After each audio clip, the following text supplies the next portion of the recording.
plus or minus 5. I never remember. Is this Nick? I am Nick. You're Nick. Okay. Mike's Officer the Nick. guy. I don't remember. I'm sorry. My apologies. Mike's the other tall Italian guy. So, You gotta remember, Nick's the good-looking one. Something like that. so is the microphone on? It's on. The Okay. recording's on. Then we're going to call the meeting to order. Thank you all for coming. And we'll start with Officer Nick and a police report. So, Paserno. It's on. His officer, Paserno. I'm sorry. His name. yeah, but you can call me Nick. Yeah. Okay. Hey, Steve. All right, so I really don't have too much to report about. So I'll back up a little bit. One of the things I've kind of stressed since coming here was the importance of people taking a proactive role in their own time risk. So things like locking their car doors, making sure houses are lit, and things like that. So hopefully some of my broken record over the past almost 3 years, actually over 3 years now maybe, has kind of maybe settled in, because we really haven't had any major crime problems here over the summer. And you kind of can predict, like I said before, in the summertime, an increase in theft from autos, mainly burglaries, those sort of things, because it's warmer, you can be more out and about, and that just hasn't happened from what I've spoken to my contacts in the 2nd District. I don't want to take all the credit, nor would I even begin to. The district here has done a really great job in some proactive measures county-wide, or at least district-wide in the whole 2nd District. Specifically addressing the summer crime trend issues, the theft from autos and the burglaries and things like that. So, where I don't know if you recall or not, in the fall, I would talk about the theft from auto problems we're having here, and how Martin's Addition may have 4 or 5, which, while significant, in a month period, while significant to the 4 or 5 people your car get broken into, when you compare it to neighborhoods a half a mile from here that had 30 or 40 in that same period of time, it shows significance that we're doing the right thing here. Well, that crime trend has kind of continued over the whole district. So there's very sporadic crime. It's significant when you're the victim of that crime, but in the macro scale, the numbers we're seeing are significantly lower than what you expect to see in this time of year. So that's kind of the good news. I would say not the bad news per se, but I know a lot of the initiatives that they're doing right now to combat these crimes end as the summer ends, because the financial costs associated with it, it's not something they can do over the course of the whole year. So in the coming weeks, I know some of that's going to be ramped down, which means the importance of continuing to do those things I've harped on, as far as proactively securing your residence, lights, locking car doors, reporting suspicious activity, becomes even more important. That's pretty much the gist of it. We had Matt and I were talking earlier. The most significant thing that happened this 3-month stretch was Matt emailed me yesterday. A resident had called about a suspicious vehicle on their street, and been there for a few days, almost a week. And I was in my police car at the time. I ran the tag, and it came back as a stolen car, which is significant. I mean, you don't normally find stolen cars on the side of the road here. So, did some digging in. I had a patrol officer respond. What turned out was that it wasn't a stolen car. The vehicle was misplaced by the owner, had a medical event. They went back to where they thought they left the car. It wasn't the right street, and they just couldn't find their car. So, the long story short, we sent their car back to them. It wasn't as significant as it was paid out to be, but that's really the significant event of the past few months. So it's a good thing, I guess. That's good. There you go. That's good. So he reported the car as stolen because he didn't remember where he put it. Depending on how, what end, because so I get to read the report as it was initially entered, Right. and the report as it was closed when they found the car. So depending on how you look at it, he either reported the car as missing, but we don't really distinguish between missing and stolen. If the car is not where you left it, the car is stolen as far as we're concerned.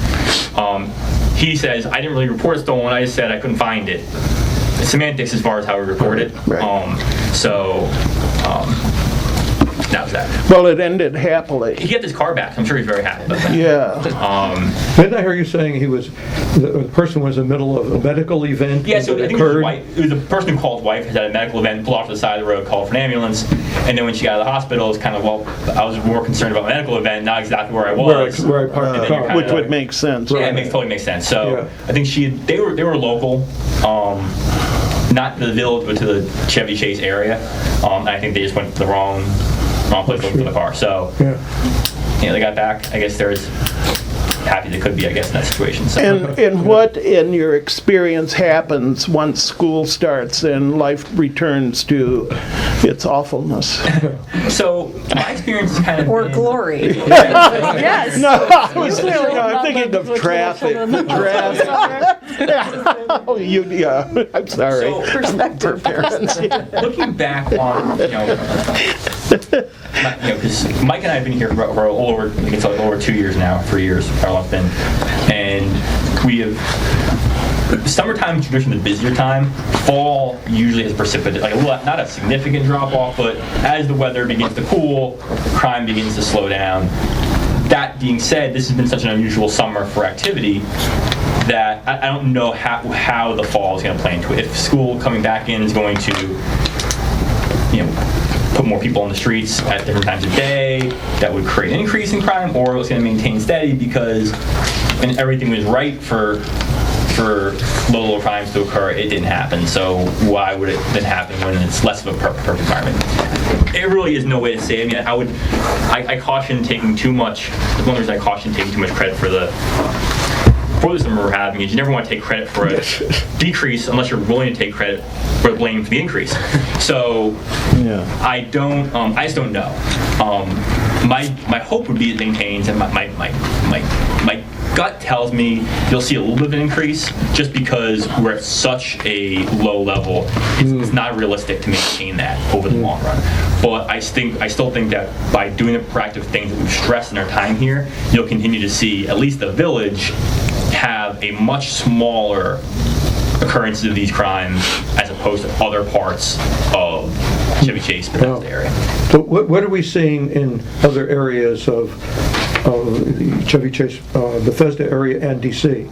Anything that we're... DC, I think, I was talking to my contacts a couple days ago, DC has seen a little bit of an increase in nighttime burglaries in that northwest, their second district, which is right across Western Avenue area. And that's one of the reasons they're kind of addressing spillover issues right now further, more like towards the Wisconsin Avenue area, Friendship Heights part of the area. As far as the rest of the second district, Chevy Chase, they're also experiencing a much lower instance of these sort of crimes. Like my friend who's tasked with preventing these sort of things, said we really put the kibosh on a lot of these for the summer. We're seeing the occasional instances, which it's going to happen, but you're not seeing the 20, 30, 40 week like we were 8 months ago. Interesting. As far as how DC's theft from auto problems going, that's always the big, in neighborhoods like this, that's always the burglaries and theft from autos. That's 95% of the crimes you're talking about. I don't know if the second district in DC has seen similarly situated crime problems. I think part of the reason why they've been so successful here is that the district commander here has an outstanding job in proactively trying to create a little bubble around the district and letting things occur outside of it. Okay. And because we had a bunch of resident volunteers help distribute the District 2's flyers There you go. about some. Right. There you go. There you go. Yeah. And of course the bi-monthly articles in the village newsletter. There you go. Good. Anything else? Thank you. Thank you. Yeah, Good. I appreciate you Good to hear. taking the time. Good. It's always good to see you. Thank you. Okay, moving on to opportunity to hear council or resident comments. I guess I should make my comments now because Yes. Steve Schmall, Summit Avenue. I came principally because of one agenda item, the discussion about what will be allowed in, or whether the current policy about newsletter content will be continued or modified to return to some degree to what we had before. I'm not going to restate my position, which I expressed at a council meeting in late spring. It's on the record. The one thing I did want to mention, and Richard maybe was going to do this anyway, is after that discussion, because I had requested the council to reconsider the new policy. Richard said that one of the reasons that the new policy was in place was that there was an absence of any guidelines to cover any other organizations' activities that might appear in the newsletter. And he challenged me, in effect, to come up with some guidelines, and I have done so. They speak for themselves generally, although I'm happy to answer any questions about them. Okay. Thank you. Thank you. Any other comments? Yeah, I know. I don't know who I'm talking to. Doug, maybe Doug had something. So the ratification of the election of officers, do we need a motion for that? I think so. So we have, the officers are that myself as chairman, Tiffany as co-chair, Arthur as treasurer, Susan as secretary, pardon? Vice chair. Vice chair. Yes. Vice chair. And so In charge of vice. I've moved the election of those officers. Is there a second? I'll second. All in favor? Aye. Opposed? Update on committee appointments. We've had volunteers for elections committee 4, but I am trying yet to find a 5th volunteer so that we have an odd number. Marty Langland, Naomi Nehmeyer, Natalie Strauss-Welly, and Steve Troen have all volunteered to serve again. And so I think we would approve their appointments. And the volunteers for the Ethics Committee are the same as the people have asked to serve again, Celeste, Mark Efron, and Jimmy Joyce. We haven't scared them away. No. That- So, and I also, does the council approve their being Yes, appointed? it Okay. And the tree supervisor, we have, I didn't realize that as an appointment to be made every year, but Dan Gardner, who has done it for a number of years, is in failing health, and he does not feel like he can be active, and he said he would help recruit, if need be, someone to take the tree supervisory position. But that's supposed to also be appointed on an annual basis.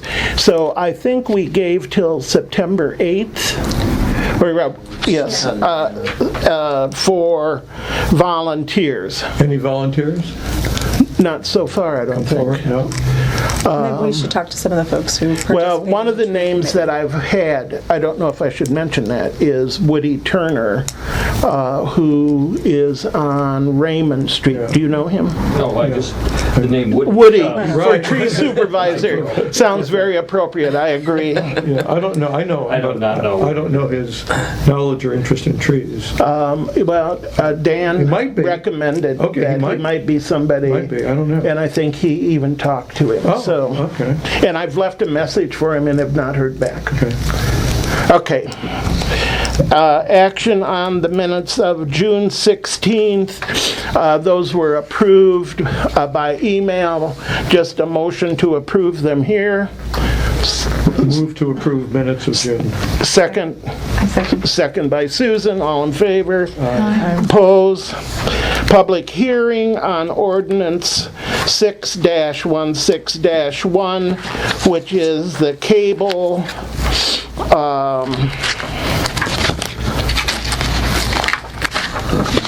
let me see, I have to find it. 3 cable contract, which we've talked about before. It mirrors the other contract we have with Comcast, and there has been no comment on it.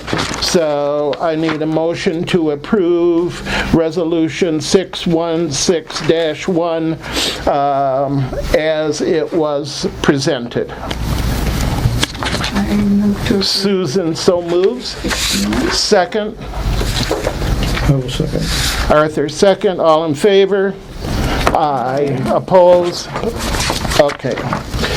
Well, I love this. Yeah, we're flying through that. We'd be done by 8? The update on the Centennial Committee, Nyerman, who's not here, but it was scheduled for 8, so she may come. We're already down to Martin's Editions newsletter. Okay. And the proposal, and that one was, what, number 5? The proposal was to include the possibility of area or local nonprofit organizations, if they wanted to, my thought was if they wanted to submit information, that we would decide what the criteria was, and that it would be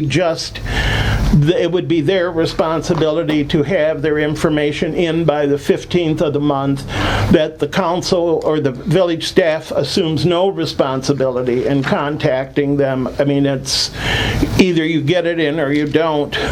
Now, I don't know, how hard, Beth, is it to incorporate this? I don't know how hard the layout of the newsletter is. We could make another section that would be separate, just separate it out and that would just be from other sources, info from other sources or something. Okay, does any, Within the body of the email, Right. or the constant contact. okay. But there would require any formatting, like if somebody wanted to send a picture or a graphic. Well, we could just say that's not possible. We can just say written text. And I would recommend putting a limit on the amount of text. Okay. I mean, a reasonable limit, so it Right. could be a paragraph, but So maybe the first question is there a majority of the council that's even interested in exploring this? Yes, I Yes. have been forever Yes. wanting to expand Okay. the current newsletter. So then, Steve, bless you, thank you for writing these up. No, bless you. Bless you, I my have 2 son. procedural things before we go Right. on. I'll submit for the record my comments on why I don't support this idea, and I want Okay. to make sure that Ron, since the majority of the council does, do we need it to be a policy or a reg or whatever? I don't remember his explanation on regulating behavior. So whatever the guidelines need Right. to be, we just need to make sure that Right. he does whatever he needs Okay. to do. And did you have comments Yeah. you wanted to make on why you Yeah. didn't favor this? We've gone over this before, and I can just toss them out quickly here. There's a clutter issue, and went through and found several residents who emailed when the newsletter went out in a streamlined fashion that they were much happier. It was clearer for them to read. Some of the comments were, it's a pleasure to read, it's simpler, more direct. They loved that it was electronic, and there was a lack of extraneous non-VMA information. So I think that's one thing.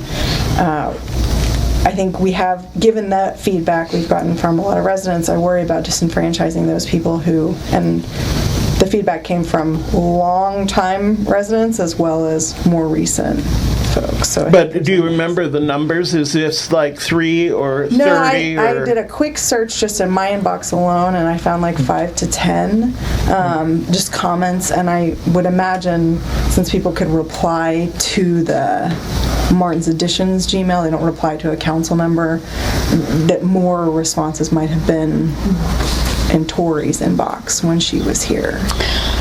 we can add it to the survey. Oh, that's a good idea. Yeah. But also, just to address the clutter issue, I think if it's at the end in a separate section, it really won't interfere with the streamlined readability of what residents deem to be essential news. And those who want it will have it, and those who don't can just skip that part. Well, I think that goes into, to Katya's point about what is it? Is it a link to an organization? We have links to organization. Those are not clicked very often. Is it their calendar of events? You know, if one organization has 4 events in a month, we only have 2 or 3. Does that matter? Do we care if there are 5 organizations with 4 events each? Then that's 20 things at the bottom of the The next thing was, Arthur had mentioned that we have a policy that does allow for us to, or it's in the code actually, it does allow for us to mention such things in the newsletter, but doesn't require that we mention things in the newsletter. We have the listserv, and I think that the listserv is the residents' voice in the village. So if people want to post things about organizations or events that they Not have all of and us want- have access to the listserv. That's true, and the other thing with regard to clutter, there is so much clutter on the listserv. It's actually easier to have one specific location to have everything consolidated.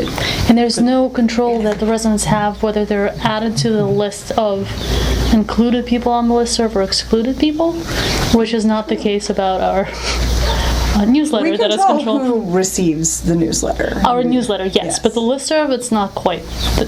Okay. Yeah. So that would be something Some that- of us have been taken off. Yeah. You've been removed. Have been Yes. removed. No, we get Okay. things, we're just not allowed to say things. Some of us don't even get things. Oh, really? Yes. Ah. I think also standard practice, I went and looked at several of the other local municipal newsletters, and they do not include events that they don't sponsor. So if Chevy Chase Village is sponsoring something with Chevy Chase at Home, then they include information about that event. But if it's not something that they're actively sponsoring, then it's not something that they generally include. So would those be the snobbiest 1 and 2, or? I wouldn't say that. I thought, I can't remember where, but I thought I have seen a lot of outside activities mentioned, but maybe, I can't remember one. I used to look at them all the time. And then the last thing is that I think it's an additional piece of staff workload, whether it's 5 minutes, 15 minutes, 35 minutes, 45 minutes. We have other things that are, going to impact many more residents than this, and I would prioritize those things over adding this to the staff workload at this time. So, thank you. Okay, so what's the process? Do we approve it as a policy, or? Well, That's the I think that here are some options. It seems to me we can say that generally we're interested in exploring it and make it part of the survey and not act on it until we get a return from the survey. But an alternative would be, if we wanted to implement it, we could add a question in the survey along with other questions that are not necessarily recurring on a yearly basis, just like what is relevant this year. And this could be, we have re-added it recently. Is it a positive change, or do you absolutely hate it? This is your chance to kind of tell us and we'll remove it, right? So you're suggesting we do it and then ask how they Yes. like it? Yes. That's an idea. I'd want to ask, like I said earlier, what is Ron, if one of the Right. things that has come up is what are the guidelines, what is the policy, et cetera, then we need to Right. get that squared away. Right, we could approve it pending his Yeah. official. Right. But I also would like to, Steve's list is far broader than what I would have looked at to include. I mean, we include now supporters. We have, what is the tagline that we use on it? Friends of the village. Friends of the Village. And who do we list as Friends of the Village? There are 5 organizations: Wider Circle, Chevy Chase at Home, Friends of the Library, Live and Learn, Bethesda, and the Manna Food Center. And is there a reason that we not limited to those people? Well, I think that legitimately news from local schools could be interesting to residents. This really opens a Pandora's Yeah, box. right. Maybe, yes, Well, we which have 4 schools? public schools that But we have a bunch of private schools. we do. So are we But I would going, think we'd start with, I mean, I certainly think that it should be further opened if there's residents that are interested in particular schools, but we know that we have residents in all of the 4 schools in our cluster, right? That have kids there. We have buses that are picked up to those schools. So I would recommend adding, if someone is interested in adding information about our schools, to allow that. So what information is the next, like, okay, for Yeah, some this is- schools, what information is added? If someone is interested in saying, hey, this Saturday or Saturday, next 15th month, after, or whatever, right. yes, there's an all-school festival at Rosemary Hills, why not? Yeah. Is that coming from Rosemary Hills or is that coming from a resident? Resident. If a resident is interested in So it's adding that. also different than here, as drafted, because as drafted, it's representative, the organizations are allowed to put Well, it could be someone from the PTA. Like, I could say it about Rosemary Hills, because I'm on the PTA, right? I'm a representative there. So is Lynn King. Well, then are we only going to limit it to public schools or private schools also? Because we, probably at least 10% of the families in Martin's Additions send children to private schools. More It than might 10%. Yeah. more than 10. My inclination again is openness. I can say that as a guidance, we can have, list the 4 schools in the cluster, and just not say that only limited to these, but for instance, and these would be the examples, or even Blessed Sacrament, which is right at the end here. Right. But I There's think, others, there's, yeah, if you No, open I it get that there's again a lot to of one, private schools. thanks. Thanks, Nick.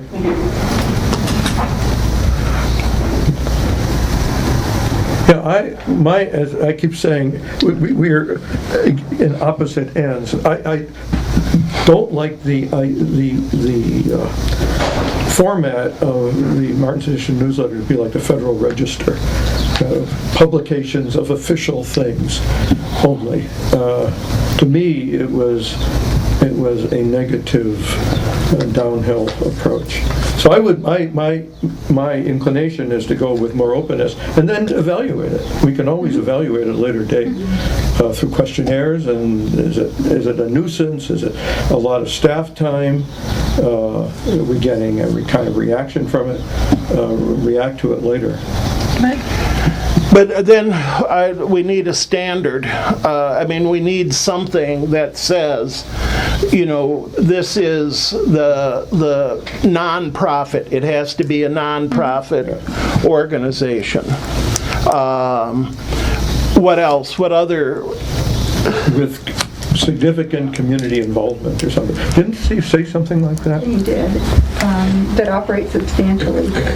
well, that's VMA. number 3. We haven't even Right, made it to 3. number 2. Right. Okay, well, Well, it's government entity for number 2. Right. But then that would mean no public, no private school. What is unless that? it's edited. It can be edited. Yeah. Just What also do- Mr. what- Chevy Chase The mentioned staff that, would have final editing over any of this. So what is The it? staff would have final editing over anything that was submitted. What was submitted wouldn't automatically go in. That's different than what Richard. right, I think that we put it in as they send As it, they send it, and that there be a limitation only On word. to words. Shall not be more than, so that we don't end up with treaties, treatises. treatises, taking up pages. Three's gonna be okay. Yeah, Well, but- treatises. But if there's something that, I don't know, I feel like the staff should reserve the right to edit if needed. Well, that's right, they have that option, but I just really, what we're trying to do is not use up staff No. time to add this. So you don't want to have something egregious getting in. Right, exactly. Right. No, well, I assume they'll read it. But I think spending time. No, not doing a word word edit, but yeah. just because it's going out under the village name, there is a responsibility on our own. 250 characters? Well, I don't know how much that is. Is that That's quite too a bit? little, too much? Far too little. Really? Yeah. How many Oh, but for But I Steve. don't know what the proper amount is. Okay. Well, what does 500 give you? That's quite a lot, isn't it? Oh, did you say 50 or 500? I said 250. 250. Oh, 250. 250 characters. So that's about a page. about a page. 250 Characters, not words? words, No, characters. Characters. Oh, No. Okay, yeah. Like yeah, several yeah. sentences. Yeah, several sentences. That sounds little, but Yeah. So 500? 500. No, I would say word, I don't know, But Yeah. half a page. Well, 250 words. Well, no, that's a lot. Huh? That's a lot. 250 That's words, like yes. Times New Roman, size 12 It's a font, page. double Yeah, space, double that's about a space page. page. That's the general rule. That's too much. Okay, so Yeah, but we then, don't double Maybe we space it. should focus on what types of things you're thinking would be included, and then those, that might dictate how long, hi, my school's having this event, it's on Thursday at 3 to 5 p.m. What does that lead to as far as an amount of characters? And if that covers Right. the desired posting, then we know that's an approximate. or lines, maybe you Right. could even do it by lines. Does that make sense? Like, instead of just picking a number out of the air, because I don't know what we would want to post, then finding a couple things that we think, okay, this is the type of thing that we would want posted. How many characters is that? How many words is that? And then using that as the guide. Retweets. Okay, Okay, so we can come up with, how about lines? but that depends on your. Well, I know it, size. but we can say, based on New Roman 12, or Times going- Roman I think Steve may have a recommendation. Just Come up words. with a number of words. Just with number of words. words. People can do word count. Yeah. Yeah, they can just Every- do a word count in Word. Okay, Word, so come up, what would be a reasonable number of words 100? without Oh, I would say 250.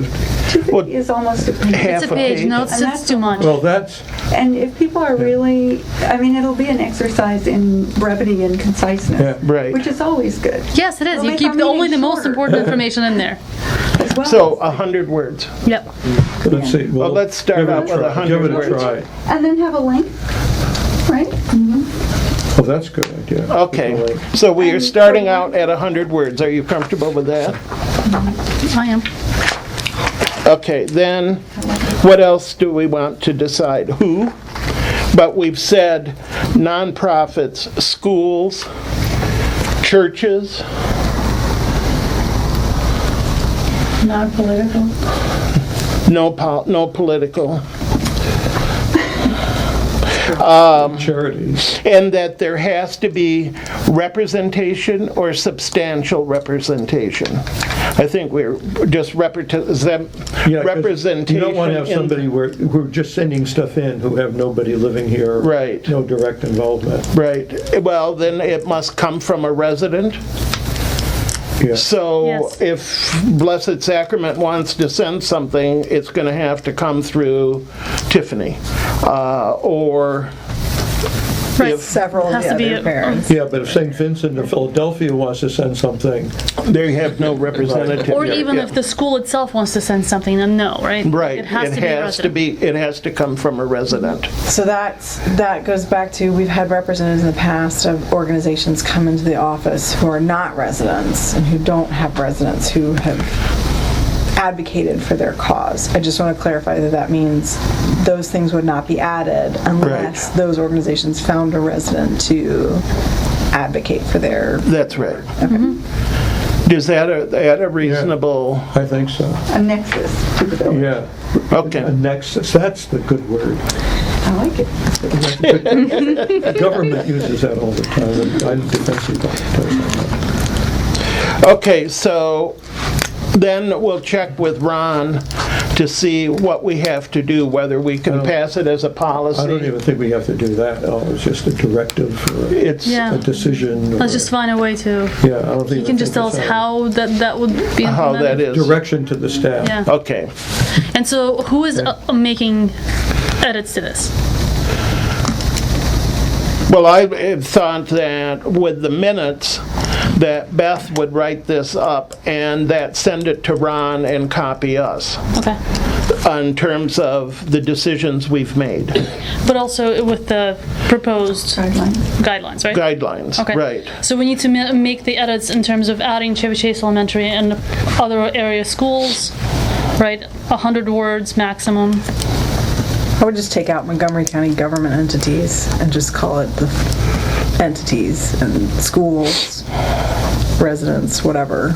And the resident, Yeah. it must be initiated by a resident. Yeah. So those are the edits that need to be You made. don't have to Yeah. deal with that. Okay. Okay. And I still think Ron has to, Yeah, I think, yeah. Natalie, Naomi, we already went by the report. Waiting for you. I know, Just waiting you for were you. just really late and we were running ahead, so We were way please. ahead. Waiting for me. So we Yes. were way ahead of our schedule. The Olympics have been inspiring. The report really is very brief. You see it here.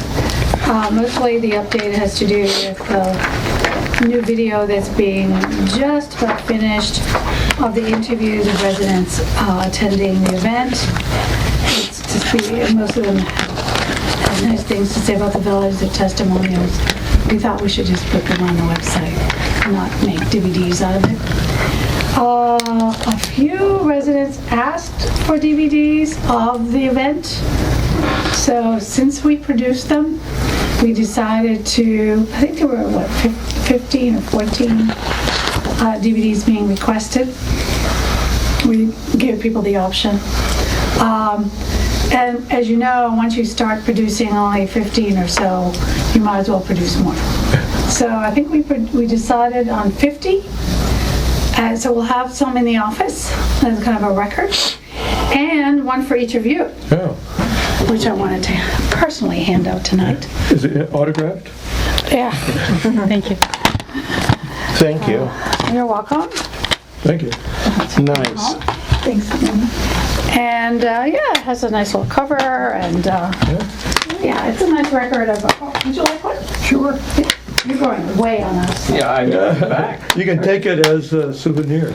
It's the most dedicated resident. Does your husband do a guitar over? Is there some You would music? be honored to do that. So the only thing I want to say is that we are very close to the $20,000 budget, though I really wasn't planning on reaching that high. And at most, it'll be $20,250, hopefully. That's the very high end of it. By the time we finish the video of the interviews that will be posted online. As I said, we're not going to make a DVD out of it. So that concludes, really. That's probably my last report on the Centennial. There's not much to say about it, except that I hope we don't wait another 100 years. Naomi, thank you very much. Thank you. Thank you very much And for your all time. of the committee. Yes, thank you very much. Yeah, it was. Of course, half the committee is here. As you know, Michelle was a huge find. Terrific. From the survey. Yes. There you Yes. go. Good things So, come out of the Thank you survey. so much. I need to go home and take care of my 6-year-old granddaughter. Thank Enjoy you that. for coming. Thank you. You want a copy of it? Yeah, I'll take mine. Update on streetlights. All right, Oh, yeah. this is fun. So, Was that sarcasm? no, it's Oy vey. It's appropriate. So we wrong with attached a memo that Mike Picucci, who's a contact we have at PEPCO, he's sort of the Mid-Atlantic region manager. So I've sort of been talking to him more and bypassing Scott Watson at this point. So he wrote up, he was really pushing us in the direction of LED versus induction, and PEPCO's kind of been doing that all along. So he wrote out a memo that sort of goes through the differences between them. Basically, the LED is going to be cheaper, although it's relatively close to the same cost as the induction lights that we had previously decided on, which is actually directly opposed to what Scott Watson had told us, and which sort of led us to make that decision in the first place. Right. I was always surprised by Scott's numbers, which seemed to be inconsistent with others I'd seen in the Yeah, and the other new development that Mike Pacucci had sent me is that while Scott Watson had led us to believe that induction lighting should be around for at least 20 to 25 years, so we should be able to even make it through one more round of replacing them, that Hall of Fame, who is actually the company that Scott Watson had been talking to, who's Pepco's provider, had informed Pepco that they were planning to cease and desist their line of induction lights. So we still could go in that direction, but it's starting to look more like that would not be in our best You have interest. to stack them in the back of the room. Right. Right. There's space downstairs available. So,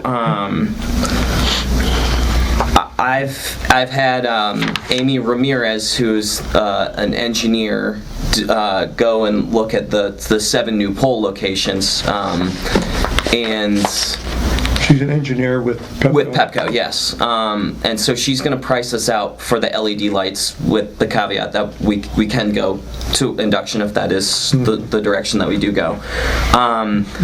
The 55-watt LED with the 300 Kelvin temperature, which is the one on, 3,000 Kelvin temperature, is the one that's hung up on Bradley, which I think those were kind of the two that were debated on.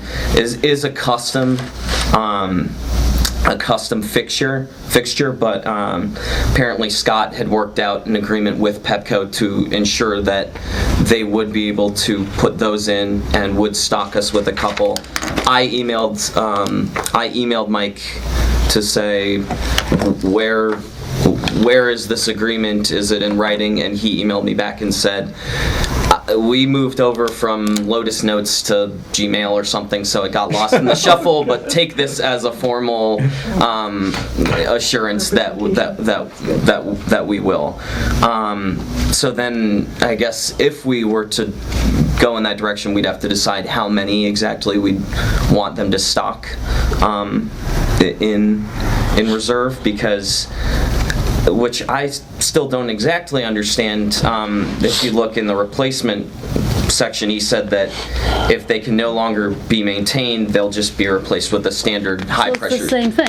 Unless we pay for them. Unless, But it's so we're exactly the same boat for either light. right, yes. Because Yes. high pressure sodium is neither LED or induction. No, that's and the what- Cobra yeah. heads are really ugly. But I think Yeah. this goes Right. back to like Matt explained this before, and we haven't had a really good conversation about it. It's like, we don't own the lights. We would have to buy the lights from Pepco, buy the rights to put up the lights that we are choosing from Pepco, and then make a determination on what lights we would be using. That's not exactly my understanding. Okay. I think we can pay Pepco to put in the lights that we want. It's just that they'll still own them. We would need to pay for them to stock the kind of light that we want in reserve. I think, as I recall, and I may be totally wrong here, we put in a 70-watt LED, but only ran it at 55 watt. So it was a kind of a standard. I thought it was a standard light. No, it was a 55-watt light. Yep. Oh, okay. Both of them were customized. Well, and they were okay. different how the spread of the light is. Right, and the fixture that they put in. And just to clarify, there were two options. Like, they gave us the MOU that said, here's what you would have to do in order to own your lights. Right. Yes. There is that there is that option. That's Which I'm actually not advocating for. that's to be clear. in the maybe should have included that in this, but that was also in the manager's report, so if you flip over there. But we also, I think maybe at the last council meeting I had brought this up, we do have the option to sign this master sales agreement from Pepco, which so we would essentially pay them to come in, assess the cost of the lights, then they would give us a price that we would pay them to buy the lights from them. We would then own them, and we would be, we would have to hire somebody else to maintain them, whether it's Pepco or somebody else. Apparently, no other municipality has ever done that before.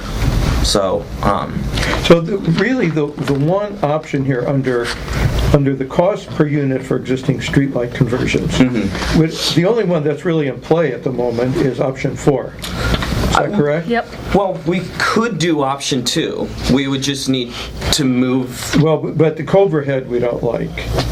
Coverhead is like highway. The option 2 is the sorry. So there's option 1B. 1A. I'm sorry, 1B. And then option 2 is. Yeah. Yeah, okay, so there's... Oh, that's the induction. We still could go in the induction route, but and to Katya's point, either way, we're going to pay them, I suppose, to stock what we want, and to have to decide on what we want them to stock. Is that the light itself, the light fixture itself, or I'm not sure what the. I think that's what it says. Or the we don't have to pay. They don't have to stock the teardrop fitting. It's just the bulbs that go in. Yes. Right. The lamps. That's what they call it. But we would pay to have the new lamp installed, and then we would have to pay them for each light, and then we would pay them for each light that they maintained in stock. Yeah. Now, do they have an LED that is off the shelf? No, because what this says is that there's no right warmth of the light. Their standard is 4,000 kelvins, right, as opposed to 3,000 that we want. I like 4,000. There is so blue. I know, I like blue. Option 1B is their standard LED offering. 1B is? But they say they would customize. And option 3. Which is even brighter. Right. The front bedrooms would be all lit up. Those ones, I think, did decidedly worse in the survey. They're options, theoretically, but... So how do we move forward? I would recommend that we get the 8 poles in the identified problem areas installed. But we need to replace all of our lights. For those 8 poles, we need... There's 7 Or 7 keeps. poles, sorry. That's what, I've always heard there were 8 new poles. Yeah, it's 7. Yeah. Somewhere along the line, One dropped off. Or in our head, we just wanted one extra. I would like... Could we get the Pepco guy in here so we could clarify some I of these did issues? talk to him about coming in here. Yeah. He said he's not available. He wasn't available. He's on vacation this week. Right. So he said that he would come in. He made it clear that he was hoping that he wouldn't have to, but he is available to come in. Because I would even be willing to have a special session just to go over some of these things. So he works out of Atlantic City. Oh, Atlantic City? Yeah. Oh, no wonder. So it would, it would take a little... There's no local guy who knows this stuff? We could Skype him. Yes. We have Skyping experience. Would be fine. That's an option, yeah. We could But I set him think up we on need that. to get, what are the specific questions that we want? Yeah, so him to exactly, what are we answer? looking for? What do we need to know for us to move forward? My thought was that we put in the new poles and the new lights, and then we quit, and then as the other lights burn out and Pepco is required to replace them, we just let them, so we aren't paying along to have all these lights put in. They will replace them with the high-pressure sodium Cobra heads, just to be clear. Unless we pay Which is like them the to- worst looking Yeah, light right. on the market. Yeah, Oh, so it's sort of don't get mad, get even yeah. with the worst. Well, but we can just pay, to me, it's either you pay in bulk now Yeah. and switch them all out at once, Well, or as they go I out, thought you pay. the idea of putting in the new poles to see what they look like, to get a better idea of what, Well, I thought, you might be right, because I wasn't here, but I thought the idea was that we hung them up there to see what they look like. We already have we have those ones. The 7 new poles were, Scott Watson came through and identified specific dark Problem areas, spots. yeah. So And those we- are consistent we had with ag- resident identified. Right. dark Yes, spots. and we had, and But yeah. we voted to proceed with this to actually replace all of our lights. So Yeah, I'm really yeah. confused why we're suddenly because drastically because changing things are direction. changing. And- Life changes. And also, and happens. I'm also not. This Yeah. this could be a question that you would have to Mike if we set up something. I'm not sure. This agreement that he has might be for these custom lights only if we do it in bulk. They might not be willing to say Yeah, I would think one so. by one we'll get these. And how custom many lights. total lights do we have? 80? Plus 8, plus 7. I thought it was 80 total. Including Or, the Can't new. or remember very off the top close of to my it. head. Okay. I'd have to. So 80 at 3,200, 350. 350,000. 350,000. But that we have that in the budget. I know, really I think know, we I don't. know. Well, but And I'm all I would, for it. yeah, but I would like to ask, here's one of my questions of the Pepco guy. Do they have something in stock that would approach the 55-watt fixture that we like, that all they'd have to do is down watt it, down, Aren't run it at a LEDs lower... dimmable? He says somewhere They in are here that they're dimmable. Yeah, dimmable. that So I was don't know another- the So there's a science. dimmer on the light. There can be added a dimmer to the light. It would cost extra, and then they would be able to dim each light. But that's a whole different component of the light that we did not get quoted. Right, but how much would it be? Is it $5 or $1,000? I don't know. Would Nothing that seems to be like that it's would be a $5 question with to this. ask. Would that address that doesn't address the color concern. No, Right. no, it doesn't. It doesn't It address address really the any of the concerns. glare concern, but maybe. Yeah. Okay, and Maybe. so if they're going to install either induction or our custom induction or is the induction custom? Yes. Or the custom LED. LED, why don't we do the induction, which is where we started? Because they're Because they're more expensive than replaceable. than what we had thought. But they're- that would be the reason. More And they're not- expensive than the LED. And they're not Right. going to be around. Well, but they said 20 years. No. No, that No, was original. they're planning to cease and desist that line. Yeah. And So we would and keep what- a few in stock to replace, so we could buy extras, put them, Pepco, I guess we keep them somewhere, right? Yes. And they have to do that whether we buy induction Exactly. or Right. LEDs. Right, so there's no difference there. So other we than, run how out of much the more induction? are the inductions? They cost the same. They're roughly the same too. Well, according to this, They are they're exactly the same price. Okay. well, it costs $50 more per light for induction. That's, Chump change. but and that was the one we initially decided we Yes. wanted because of was a warmer Right. color. Also Well, because it more was color, and less because of the glare. cost. The cost was close from the beginning. They were within, I think, 5% of each That other. were really. Maintenance Yeah. cost was Deciding. lower. They seem to be, at least based on the Yeah, statistics that were according- provided to us, to be going out less than the LEDs. I don't know how accurate that is, but it was just, I And was well, going according off the to Scott's data. original numbers, they look cheaper, but now they're saying that the maintenance cost of the LEDs is equivalent to the... Except Well, that that's makes generally for LEDs, and this is a customized LED that is not necessarily something that they will keep in stock. So I think that will probably bring the maintenance cost to the same level. I mean, according to his memo, it says that, we would pay the totaling fixed charges and O&M charges, it would cost $1.16 per LED light. whereas it would cost $4. Where are you looking? Where is that? That's at the bottom of the second page. I don't see $1.16 I don't see anywhere. There's 6 $1.16.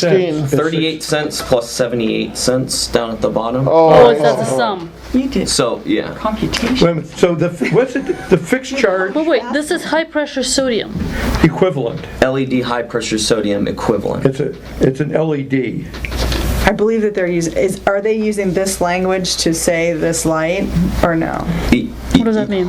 Any wattage LED light. That's my understanding. Yes. Any So wattage. That's a what's- question to clarify, because that's a huge difference. Right.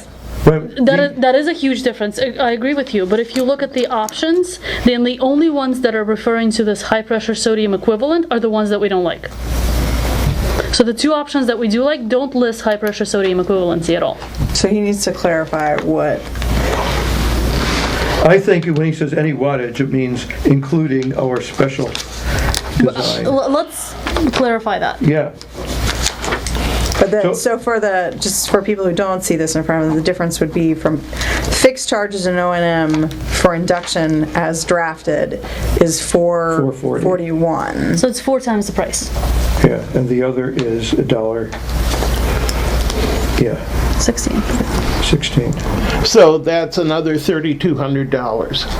4 times 80. Which could be solid enough motivation A to year. move towards LEDs. A year. Yeah. Right? Per year. That Oh, could be this is solid a enough year. motivation to, if that's Oh, per legitimately month. the Wait, case. a minute, this is, what, these fixed Monthly charges and rates. no-man charge, is this per month, per year, or what? Monthly rate. It says yeah. monthly rate Oh, above monthly light. rate, For light? light. Per light. per light. So a difference of $4 per light per month. Okay, so that's 32. $320. 20 a month versus Yeah, so we're that's talking 3,600 a year, yeah, Yeah. extra. Yeah. roughly. 80. Well, that's, I mean, that doesn't grand kick it scheme out of of things, yeah, consideration for me. exactly. Yeah. I mean, it feels like chunk change Yeah. after Well, 350,000. 3,600 a year for the next 20 years. Well, and I venture to say, we wouldn't have them stocking 80 induction lights if we were going to do like a 1-for-1 replacement. Getting another company to pay for LED replacements is going to be possible. But they're It's not gonna- customized, not necessarily.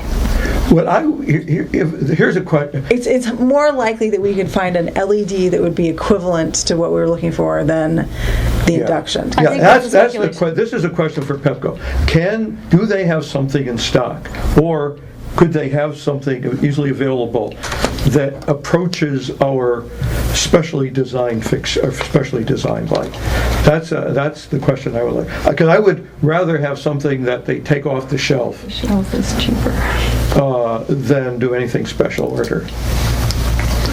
So that's a question for can we at Pepco. least tell Pepco we're going forward with the new poles, and we need them to answer a few specific questions to determine which light we're going to be doing throughout the What are we village. putting in these poles though? That's, yeah. That's what I'm saying. We will install 8 new poles. But I And think we need also need to additional- replace all the That's what I lights. said. Yeah. We need additional information from them to determine which light we're going to do, and we're going to do the whole village. Yeah. Right, but which is to say, yes, they can put in the new poles once we've made the decision. I mean, there doesn't seem to be a reason to put in the new poles Until we- before we know what we're going to Right. do. Well, Yes, whatever they. we're not but if gaining there's anything. I don't know if there's a process, like, is there an environmental impact process? This is right-of-way stuff. Do they have to talk, the trees that have to be trimmed? Do we Right. have to get stuff from the state arborist that agrees? Well, to we them? can ask them when we talk to them about what We've agreed that we're going to put in 8 new poles. 7. Yeah. Seven. So Sorry. Matt, God the help. question is, 8 stuck in my head. with What we're Pepco, gonna put on 'em. If we, is there a timeline for putting in new poles? And is there an extended timeline for, require all these other kinds of approvals? There is, Trees? I can go look up. Should we what start she- that immediately? We kind of do have the ball rolling on that. So she said, Amy Ramirez said that. So she's the engineer. She's local. So Okay. she went around and is looking at the locations of the 7 new poles. And we had Paul Wolf look at them and make sure there were no tree issues. She will get us an estimate by the end of next week. That's what she said. Okay, good. If we go with one of our custom lights, it will take them. I don't quote me on this, even though it's on the record. But I believe she said it will take about 6 weeks for our custom to put up versus. I don't remember what it was, like 2 weeks or something for just one of their standard ones, which we wouldn't go with anyway. I guess In-house. so. Right.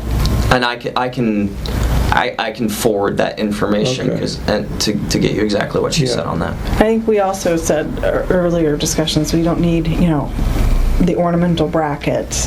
Right. We didn't need that. We agreed on the teardrop, we agreed on the shade, I don't remember the technical term for it, but Skirt. Thank you. Yep. So that can knock off some of the costs just for each of the lights. Okay, is that enough information I think for so. us to, and try and arrange this call? Amy can't answer these questions? She's a poll person. Or what? Yeah. Sounds like she's a field engineer. I think she's a field engineer as Okay. opposed to more like a technical engineer about like lighting Right, specifications and things of that nature. But I think it would be helpful for both of them to be on any phone call that we have. Yeah, I'm Let's wondering. set up like a Skype conversation. Yeah, why do they only have one guy in Atlantic City who does this?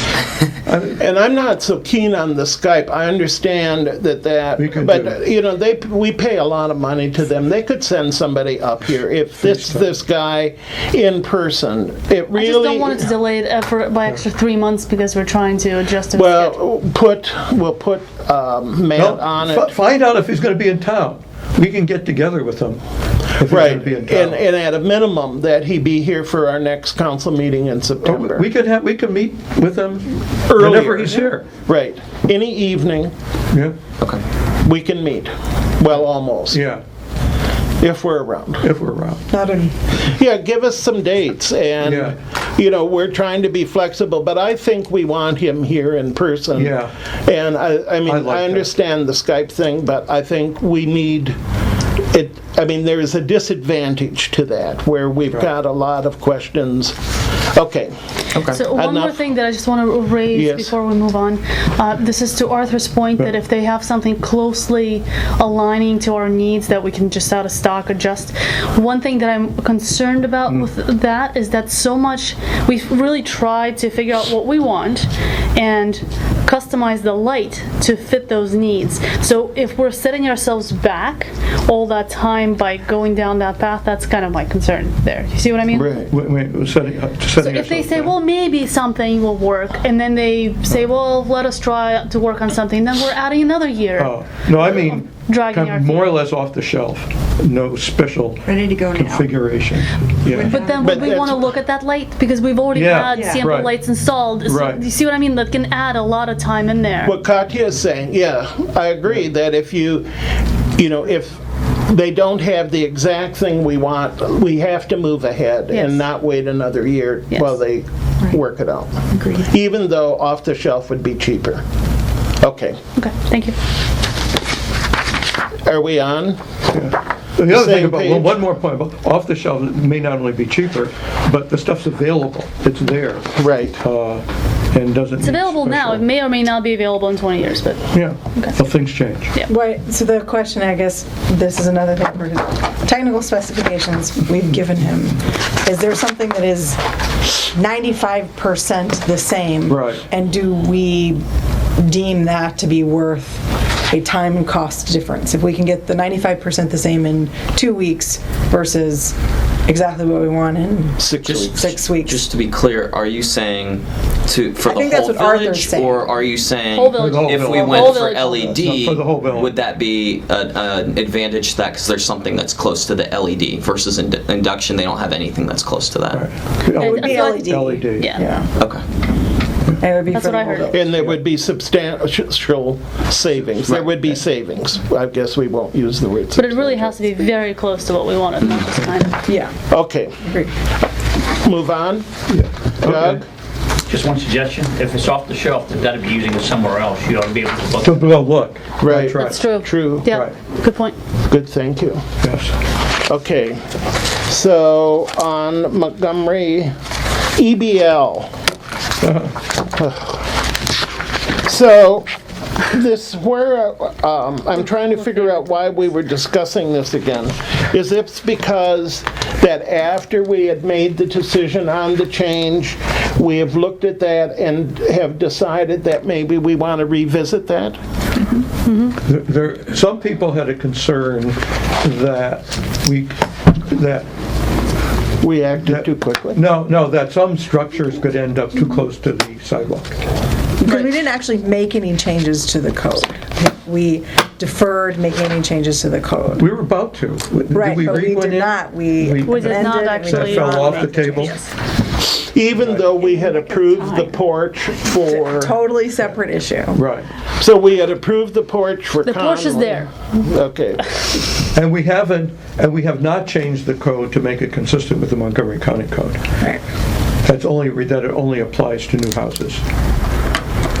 Now, the question is, as I understand it, if we adopt the Montgomery County phrasing that the front EBL only applies to new houses, for all the good arguments that Doug has made, do we still want to maintain all the, what do you call it, not incursions, projections into the front setback? And then some people, Ms. Susan, and you had thought that could bring us too close to the sidewalk.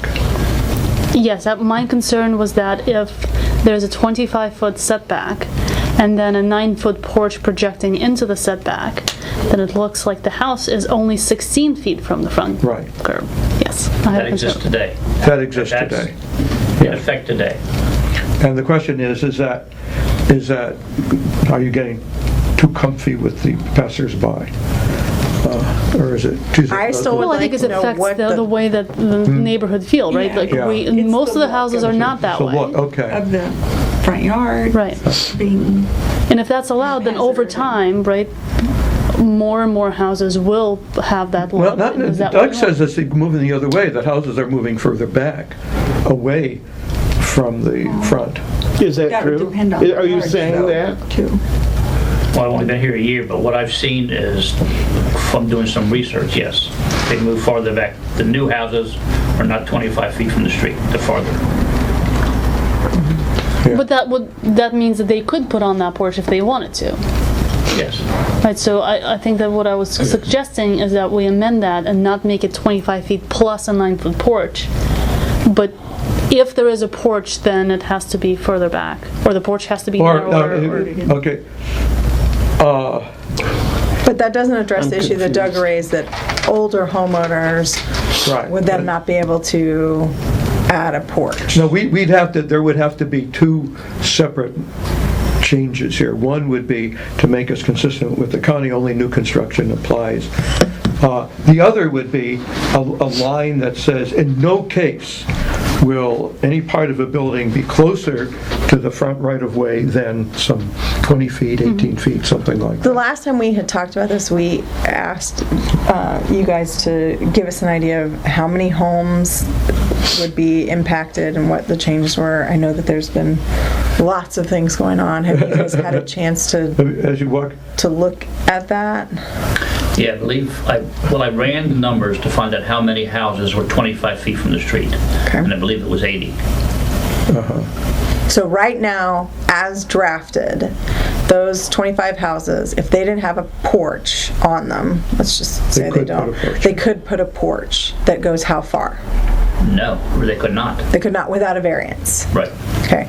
If we adopted Montgomery County Code exempting them from the EBL, right. they would be able to put Yeah, on right, yeah, all of them would. how much of a porch? Well, that 15. I probably shouldn't have brought the two items together because they're getting confused. They're totally separate in the code, and they're two different situations. The EBL would allow people in existing houses with a 25-foot setback to build a porch. But then I wanted to say, do you really want them to build a 9-foot porch in front of with a 25-foot setback? So maybe you want to look at that as a separate item, independent of the EBL, but they're really not related. So what I was suggesting was adopt the county code, allowing them to put a porch if they have a 25-foot setback. But how big of a porch do you want to allow them to build? And what does the county allow? Well, they don't have a projection like you do, but right now they can build a 9-foot porch. And you had recommended originally, I think, in the original draft, scaling it back to 5, right? Well, I was saying one option would be There was that scaling. make a percentage of Yeah. the setback. Make it a percentage of the setback. 20, say if they got a 25-foot setback, say 20%, so they could add a 5-foot porch. If they're a 40-foot, they can add an 8-foot porch. Oh. Well, if you're 40 foot back, right now, They could add a 9-foot porch. Yeah. I mean, but right now, why 9? Well, depending on what the EBL is. Yeah. If the EBL is less than 40 feet, the code now allows a porch to project 9 feet, Oh, as long as it doesn't encroach into the EBL. I mean, it's allowed to encroach 9 feet into the EBL. into the I'm sorry, EBL. yeah. If they're 20 feet from the EBL, they can have a 20-foot porch. Technically, yes. Yeah, There's no restriction on it. right. The only restriction would be the impervious area percentage on the lot. In the front. I like the 20% idea. You like the what? 20% idea. 20%? But isn't your main concern of the encroachment into the So if we rear were to allow something to encroach into the EBL, or into- EBL, yeah. which frankly I am not in love with that idea to begin with, but if we were to pass Yeah. something, I would prefer to have it tied to something like 20%. What about just an absolute limit onto how close you can be to the right of way? You can't be closer than 20 feet. Nothing could be closer than 20 feet, or whatever. So if you Then were, the Turner Lane, issue would still arise. They would never be able to build. yeah, But I'm not suggesting I'm just saying that's why you would have a scale that anybody could access, I guess. this gets into the aesthetics then. Well, you do have setbacks like that all the way around the property, like the side yard's 8 and 18, backyard's 20, so 20 would make sense in the front. It would be easy to enforce. The backyard is 20%. 20 feet 20 feet. from the rear to the back of the house, minimum. So how many of these 80 houses already have porches? I don't know. The GIS doesn't tell me that. I'm not laughing. not necessarily I'm everybody guessing- wants to put I'm a guessing most porch of them on. don't, because the older houses do not. Right. I mean, you and I Well- rode around and saw a lot of them that didn't have porches. Mine's an older one, it does.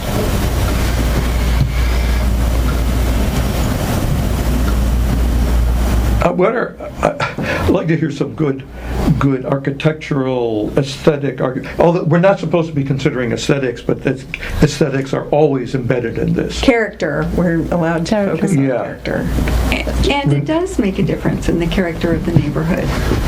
It looks like an old established village if you have your houses farther from the curb than, for example, Lynn townhouse. Depends on your village. Lynn Iadarola, architect, was on the building task force. And we could invite her. I would like to hear some expert views. I mean, we could invite her to talk about that from an architectural point, aesthetic. Yeah. That puts it off till the next meeting. Is there any urgency to do this? So. That's why I keep saying, I think we need more considerations, more viewpoints there, and an architectural There's one. nothing pending right now, so No. yeah. Yeah, an architectural. and I think hopefully we can ask for this. As someone who is not good with imagery, I would need someone to show me what we're talking about on paper. Even if it's a 2D drawing of, okay, 5 is here, 6 Right. is here. What does that actually mean when you're looking at houses on the Right. street? In the don't know if we still have it, but in the background material for the original building code committee, they had drawings like that. Here's what this would look like too. And I'll bet that an architect would have it on their laptop, could throw in a few examples and just show you. Yeah, could you ask anyone else that we could ask? Well, one of Any the expert. I'm sorry.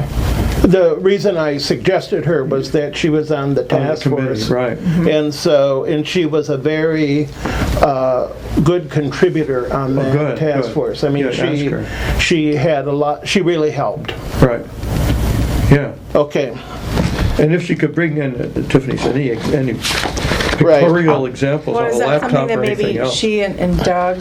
Well, I would. That's what I was going to say. Oh, that okay. I would ask her if it was introduce you, and so that the two of you could meet and talk about what the issues are. Yeah. So good. Okay. Oh, I like that idea. Thank you. Okay. What's next? Survey. Okay. So I guess we'll just use this as a kickoff conversation for the survey. I don't necessarily have anything to present to you guys this month, but I will prepare a draft for the next meeting.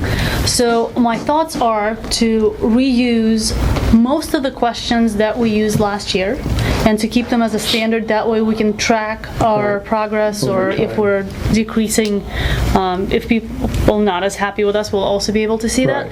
And make it clear that these are temporary questions related to the current issues, and they would be, inclusion of additional items on the Martin's Editions newsletter. Anything else we should add? You don't have to answer now. Just if you think of something in next month, bring it up and I'll draft it up, and then we can look at the wording. Okay.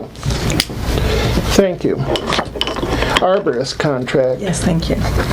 The question on the arborist contract, by the way, this is, everybody seems to be very pleased with what Paul Wolf is doing. That's not an issue. The question was one of conflict of interest or potential of should we hire an arborist and then contract with somebody to carry out the arborist recommendations so that we split the responsibility between two people. The ethics committee was, 2-1. One person said it is a clear, conflict of interest that the person who's making the decision to take down the tree is also the person who's taking down the tree. That's partially true, but that the decision with tree removal is more complicated because it requires the state to agree and issue a license. The other issue would be, it is currently, Paul makes all of the decisions regarding to pruning and planting of trees. And so, while there's supervision from the tree supervisor, that's what Dan has done in the past, Dan Gardner has done in the past, is gone with Paul and wanting to be sure that, Paul has been very open, I think, about what he wants to do and why. There is, we're going to bid it out, but do we bid it out for one person or two? And I have been very strongly in favor of one person just because it seems so much simpler. But understanding that there's this conflict of interest issue that is there, and whether or not it is significant enough that we should change how we do business. Yeah, I'll tell you, I'm in favor of one person. You can come up with in your mind that there's a potential conflict, but the evidence doesn't support it. I've seen more cases where people have demanded more pruning or more taking out of trees that he has objected to. He doesn't want to do it. He doesn't want to prune. He would prefer leaving the trees there for many good reasons, where he would make money doing it, but he doesn't think it's an appropriate thing to do. And I've seen several cases of that, and no cases of apparent uprooting of trees that should have been left. So I think, given the absence of any evidence of a conflict, I would say go with what we have. I think that given the size of the village, And the si- yeah. I would recommend going with one. Yeah. One, just for expedience, for one thing, Convenience and in the expedience. case of Yeah. a storm or something, Yeah. much. If the evidence were to change, I would say. So I would get shocked. Tonight I'm the contrarian, I guess. That's why you're here. We did the data before. I didn't bring it with me tonight, but of the other surrounding municipalities that are our size, it's kind of a split between 1 versus 2. And I fall on the side of one of the members of the Ethics Committee who says, if there's even an appearance, out of an abundance of caution, dividing the duties would be the best path. If there's an emergency, if there's a storm, we don't have to have state approval. We can come in and do on our own. And most of the work that's done is pruning and regular maintenance. It's not removals. Right. So for most of the work that is done, we don't have that second professional view. We have a resident volunteer, but it's not the same as having a second professional.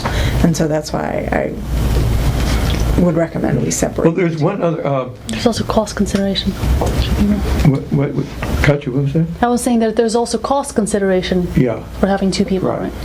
right? Some of the other jurisdictions use their arborists for the licensing and approval of taking down private trees. So there's other work for them in the community, although they have to go through the approval process of the licensing. Yeah, so okay. My sense is that the majority of the council would like to go with one person, and then that we put out an RFP as required for one person, One entity. one entity that would handle. But we should always be considering or conscious of the possibility of there being Conflict of interest. Correct. Vigilant and we should be monitor. And that when we appoint a new tree supervisor, we need to make clear that that this issue has been raised and they should pay special attention.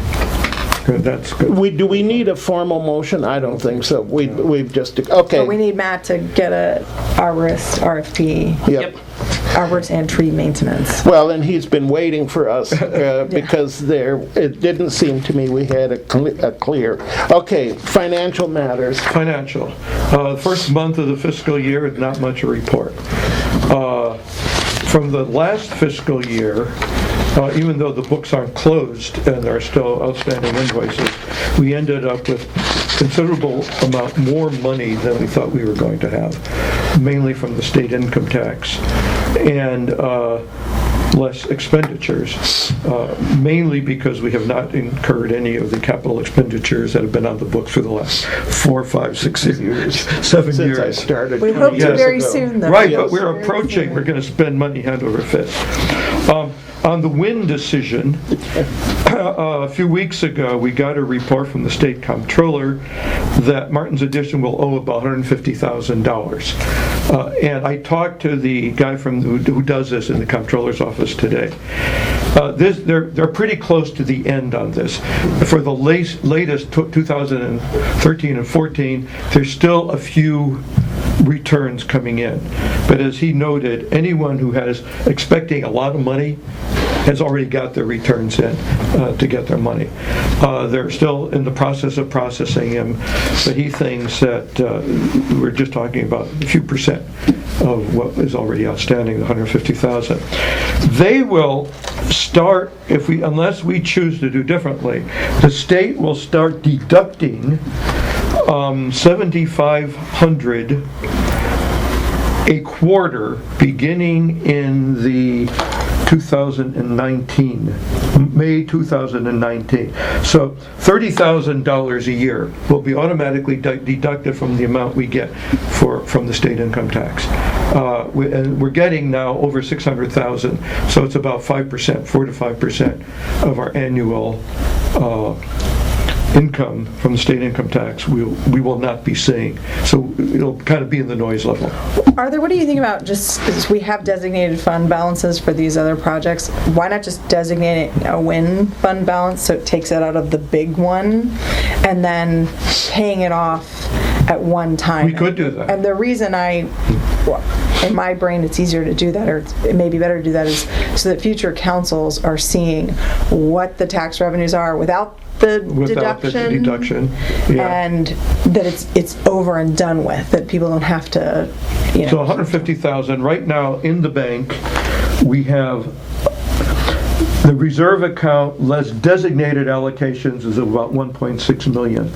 We have the money to do so that. designating a WIN payback line. Yeah. For when they give us the final number wouldn't be extraordinary, wouldn't deplete that. Right. We would be done with it, clear us out. I see no reason against it. Yeah, it not isn't like like we're making a lot of money. that's what I was just going to say. making a lot I of mean, money. interest rates are, in the tank anyway, so it isn't. Right. Yeah. Do you guys all, does everybody else? Yeah. We have to find out how to do that. Let me send you the guy's name, Jim Pasco. How to just pay it off, or how to do it. Okay. I mean, Scott just creates the new line and deducts it from the others. And Who's Scott? Dan. Sorry. Thank you for but fixing there has to be. Maybe Dan probably knows. Right. Who we pay, how we pay it off. Yeah, Dan would know. Are you getting all of the emails that Arthur's? Do you get this? Did you get this from Pasco? I told him to put. I didn't get it at first, but then he did send it to me. Did he We send need it? to make sure that the office is on any distros that are coming from. Because it had been automatically going to the old email address, and then we lost it, and then I found them again. And, Okay. So you should be on the distribution. I told him to add the villages. Does he have a phone number? Maybe Matt could follow up with Yeah. In fact, he picks up the phone immediately. Okay. So when I talk to him, I'll just make sure that the office is included on any correspondence. I'll send you his latest thing tomorrow.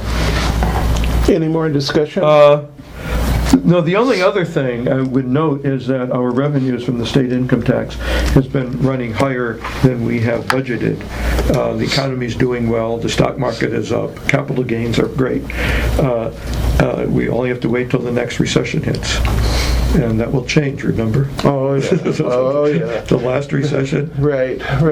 Everything tanked. But right now... So that means you can't go off the council because you were the one who brought everything back. Right. So... I only serve in good times. Okay, no, that's it. We have a huge amount of money in the bank. which we're going to spend. Which we're going to spend on lights and paving. And paving. Yes. Okay. So is there a motion to approve the treasurer's report as presented? Yes, to approve as presented. Second? Second. Motion by Susan, second by Katya. All in favor, say aye. Oppose? Yo. Appropriate response. It's an interesting, yo. Okay, is the manager's report where we're at? Yes, number 9. All right, so first up are upcoming community events. The next one we have on the calendar is the Halloween party that we're planning to have on October 30th at the end of Turner Lane here. So we're getting pizza and ice cream, a DJ, crafts and pumpkins for carving. And I just wanted to say a special thanks to Paul Wolf, who's providing us with about 100 pumpkins, and Keith Allen, who we missed tonight, but who is assisting in planning and storage as well. He also is providing electricity and restroom facilities for people. I just want to be clear on Paul Wolf providing pumpkins, because in the past year we paid for them. I mean, he brought them in, but we paid for them. We're Okay, and so I partly object to providing because it implies free. Okay. But has offered to collect the pumpkins for us. Okay. For us to purchase. All right. However. Okay. Great. All right. We are still looking for volunteers to help set up and assist with crafts and cleanup for the event, and also to help with any additional planning that might need to happen in the next couple months, especially because Wayne Fowler will be out that weekend, so it would be very helpful to help us get home at a reasonable hour. Moving on. You had a notice up on the event itself. Did you ask for volunteers in that? I don't recall. I don't think we did. So maybe we'll send out something. Yeah. I would give a little bit of time between. Let everybody get back to school. Right. Then send out a request for volunteers. Okay. So website missed 2 months. So we had a little over 1,700 for June 9th to July 9th, and down to only 989 the past month, which is down about 750 views actually. I figure that's just because people are away and the election's over, so it's just quieter time. Just a reminder to contact the office. Our information is up on the website. The office is staffed from 9 to 5, Monday through Friday. We usually have somebody here earlier than that. Sometimes we have people later than that. But outside of regular office hours, you still can email the office and try to get back to you as quickly as possible. Newsletter, we continue to publish it. We didn't have one last month though, as people were away, and we had nothing to report. We had nothing to report really. We still do have extra directories in the office if people lose them or want an extra copy or something like that. Contracts, so we've talked about the arborist already, so we'll start putting that together. We were just sort of waiting to see how to structure that, if we wanted to keep the positions combined or split them up. We're formalizing a contract for municipal operations and code enforcement. So before we need to compete that per the charter. I'm sorry. I said contract and I meant our RFP. Yes, that's correct. Yes. So we're going to put out an RFP for it to then get a contract. Thank you for that correction. Right now it's just on a sort of informal basis.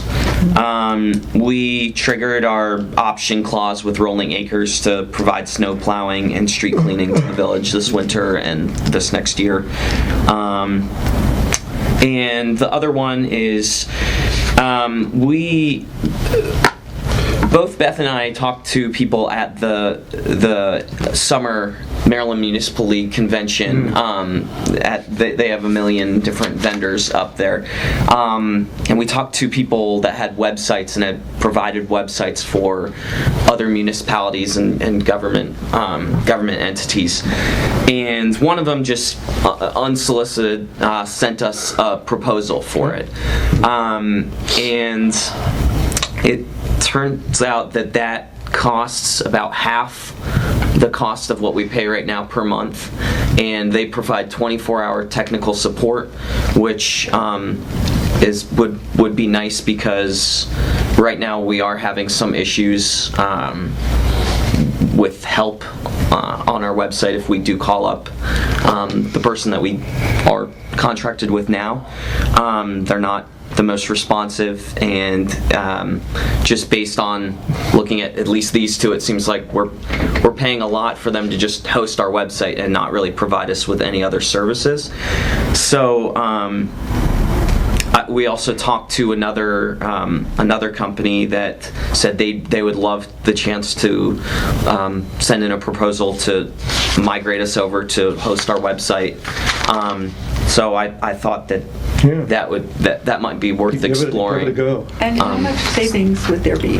It's not a huge cost. We pay about $100 a month right now, and so it would be about But it'd be $50. more- So a lot more service for the- $600 a year. It would cost us a upfront cost to change over.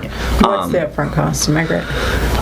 The proposal that we did get, it would cost us $2,000 for the whole year. So that's including the $600 or the $50 per month. So $1,400 to switch over. Okay. So we'd pay about $1,000 more this year for our website, and then moving forward, it would save us $600.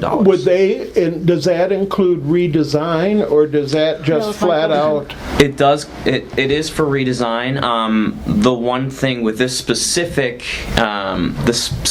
proposal is they had a cap on the number of documents and pages that you could migrate over, and we were over that limit. So we would either pay, I think it was like $3 per document, or we could pare it back and then upload it ourselves later. So.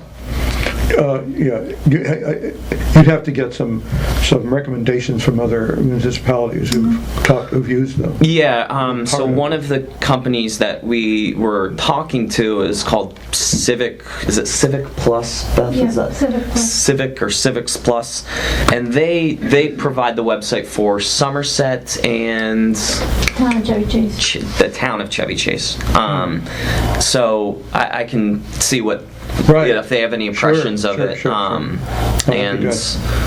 But I thought I'd throw that out there if you think it's something worth exploring, or if we should just we've had problems over the years. If you could send out a list of sample sites that these various companies are providing you, I think it would be also very helpful to look at what I know that their aesthetic value, how easy it is to navigate. Yeah. We could definitely improve what we Yes, have. I agree. So I know the company that did send a proposal, their name is Revise, and they sent 8 or 10 or something samples, so I'm happy to forward that along and have. But it seems to me that we really need to do an RFP first. Yes, absolutely. And then it would be worthworthwhile looking. I mean, we could look at samples now. We don't really need an RFP for this. The amounts are we below. want one. No, but we've sort of run on that we're doing. We're sunshining all of these, and so I think. Arthur, it could be very, very simple. Yeah. Migrate, redesign. Redesign, migrate, whatever. And it seems like it's pretty easy for them to put together a proposal too, so I don't think it's something that we would need to drag on for months and months. It could be kind of whipped up pretty quickly. Okay, great. Then we'll at least move ahead. Doing that, I would just make whatever they do with Constant Contact, we need to make sure that everybody should be, because it's a large vendor, but it would be nice if they would work together as needed. Yeah, that was another thing is to consider is if they have some sort of alternative way of reaching out to, do we want to just use that and maybe move away from Constant Contact or integrate them together? Another kind of idea that Beth and I had talked about is if they could develop some sort of intranet to have an online directory, but so that it's secure that only residents could. Chevy Chase Village has got one. Things like that. Yeah. So that we don't have that currently. I'm safety and police. So Nick kind of talked about most everything on here. The only one that I lumped in there is the stop sign behind the marketplace. It looks like some truck might have hit it, so it's kind of bent over. So Joe went and looked at it and said that it's most likely going to need to be replaced. It's not something that... I saw we did some pruning for the stop sign that's here on Brookville, but the stop sign that's on Taylor coming onto Brookville is covered, and I don't know if that's our vegetation that needs to be taken back, or if La Firme owns the vegetation. Where is it? Right by La Firme. Oh, Right by La okay. Firme. I mean, it's covered. Yeah. Oh, it's probably ours. There was also, a few weeks ago when I was traveling, an email from a guy in Rollingwood who wants to put up a sign entering Yes. Rollingwood on a Martin's Edition pole. He never kind of followed up on that. Yeah, I haven't heard anything from him. Okay. But, I'll send out again that, You remember those emails? Oh, I remember. yeah. Okay, well, do we care? I don't care, no, I mean, but it would be like entering, it would be on our pole, but it would say entering Rollingwood. But on the other side, so Yeah. it would be clear that at that point you're leaving us. Yeah, And it then bring doesn't say leaving Oh, Martin's how about Edition, have a now nice day. Leaving Martin's Edition. Have a nice day. Good riddance. Right. If we're talking, We could say, if you lived in Martin's Edition, you'd be home. That's great. if we're talking Okay, come about on, signs, let's, yes. do you think we can, remember at some point Tori brought up that the sign that we have, Oh, and entering, the entering, the signs wooden are- sign is so they're all falling old. apart. yeah. Yeah. And should we add it to our list to Yeah. use to replace them with Yeah. something more modern? Yeah. Not like necessarily modern looking, but Intact. just Yeah. Right. new. Right. Yes. Replace, Yes. yeah. And there's Martin's Edition signs all over the village too. And some of them may be in good shape and some of them may, like the little ones, the green The ones. little green ones? Yeah. Okay. At that point, Tori brought those up as well. I don't see them all the time, so I don't know what kind of shape they're in. Yeah. But I know that the wooden one is in horrible shape. Yeah. Okay. The one I in drive by it every Quincy day. and the one that's here on, Are there two of them? yeah, Yeah. the one in Quincy and one Okay, here. then there's two. I'm sure they're in equally bad shape. I will add it to the list. Thank you. WSSC. They are finally finished with house connections on the south end. So they wrapped that up a couple weeks ago. Yes.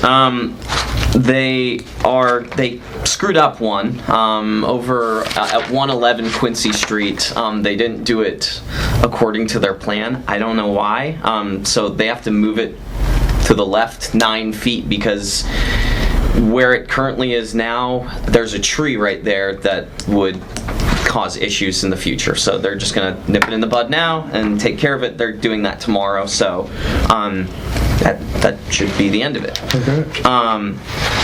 I went through with them and created a punch list of areas and items that are in disrepair due to their work. They've been working on fixing some of that, and then we also, part of the contract, have an additional year if something crops up and grass doesn't grow back or we notice something was missed. So we have a year to kind of call them out on anything that we might have missed. And Do you know what they were doing on Bradley and Brookville? They were It was repaving. repaving. Yeah, the paving job wasn't good, so they took it out and repaved it. But there was always a leak underneath They there. fixed the leak finally, according to Dwayne. Is that what his Dwayne. name? Yes. Dwayne. Dwayne. Oh, Dwayne. Dwayne. Dwayne from WSSC. Oh, right. And Okay. that they were repaving, and so that's done. Okay, so there are no more leaks on that location, no more cave-ins? Theoretically. Right. Cave-ins? I was trying to get get the contractor to move those stones Oh. from, did they move? We're good on that. That was sort of the next Oh, item. I So didn't see. They've been dragging their feet and moving their equipment. So as a sort of Oh, nice. quid pro quo, I said perhaps you might be able to move the rocks if it's possible. Oh. And they're moving the rocks for us. So they're moving them toward the dead end of Turner. So one we can use as a plaque, I think, which For we the described for the centennial centennial tree, tree, and then Oh. decide what we want to do with the other one. Okay. But they'll sort of be there and that's done with, and Lynn Welly will not be able to complain anymore. Yes. Well, that doesn't mean he won't be On able to that complain subject. anymore on that very subject. So streetlights, we already sort of talked about Right. that, so I'll just skip over that. We sent out an RFP for street repaving, so bids are due Friday, September 2nd. We still have not got any bids in, but this week I've been calling. I called 6 or 7 different contractors, so I do anticipate us getting more. And did most of them say, yes, we want to bid, Yes. and that we know the deadline? And Yes. But thank you for reminding me or Yes. something. Yep, exactly. And I know at least Pavement Corporation did call me to let me know they were coming into the village to take a look at our streets. So I definitely anticipate them. Oh, I see here where they're going to move the boulders. Yes. Okay. Washington Gas reimbursed us. Joe Cutro took a look at it, and we did a little bit of back and forth. So we were able to sort of up their offer, and ended up about $20,000 more than they originally offered. Oh, really? So, yep. What did we end up with? We got about $72,000 from Washington Gas for their And two you jobs. were able to get them up like 20,000? Yep. Nice job. So, thanks for all the help on that one. Brookville Market intersection. So I've been working with Andy Harney and some of our local delegates and our state senator to push State Highway to redesign the intersection. We received a letter, a kind of confusing letter, on the 9th, saying that the project is funded for design, which sounds great, but then they said that design planning is scheduled to start in November of 2016, which I don't really understand then what funding for design means, and I don't really understand what They got the money, now additional they put it on the chart. designing. It seems It's on the like maybe a calendar. couple bureaucratic steps. I thought they already had a just- design. I did too. That's what I'm a little bit confused about. So I emailed the person that we've been talking to. I haven't heard anything back from them yet. So, already talked about the intersection. WSSC, as a courtesy, has agreed to move it down. Doug's report, we'll talk in greater detail about the storm drain at the corner, or at the intersection of Oxford and Quincy. The kind of long and short of it is that the county is not going to move it for us. They just said it's too much, but they are amenable to us basically paying for it. So they'll let us do what we want to it. So I talked to Joe Cutro today, actually, about putting our heads together and seeing what kind of design we could do, what the cost would look like if it's something we want to explore greater. Okay. Leaf bags, so we decided to order from Laniato, wholesaler, again. So Costco or Fedco or... We were looking at Target, Costco or it never and turned Target, which would have saved us. Except they don't have any. Target, Could have vacuumed the leaves for this purpose. this is true. We could have. But we So would can have had we to please buy just start bags. We could have vacuuming next vacuumed year? them once. I mean, this is, But we would still, I think this is a good question for the survey to clarify, like, what is there to clarify? that we would not be providing bags anymore. Like it's We said that last time. In place of leaf bags. It was very clear. I don't remember that. It was there. So, So what are we going to do with yard waste on a monthly basis where they pick up, or weekly basis where they pick up yard People would have waste? to buy their own bags. Well, people can buy their own bags. They don't cost a lot of money. And isn't that a part of our trash contract? Yeah, Right, but the bag- we it would be the currently bag. provide bags to put it out, and people would still have to bag leaf waste.